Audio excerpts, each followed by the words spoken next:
Контактный секатор с храповым механизмом обеспечивает плавный и легкий рез толстых и прочных веток за 3 шага. Изогнутое лезвие из высокоуглеродистой стали обеспечивает работу с ветвями диаметром до 25 мм.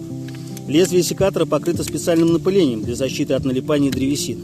Для комфортной работы верхняя алюминиевая рукоятка покрыта термопластичной резиной, а нижняя ручка петлеобразной формы защитит ваши руки от травм во время работы. Надежный предохранитель дает возможность заблокировать инструмент по окончании работы. Запатентовано и изготовлено на Тайване.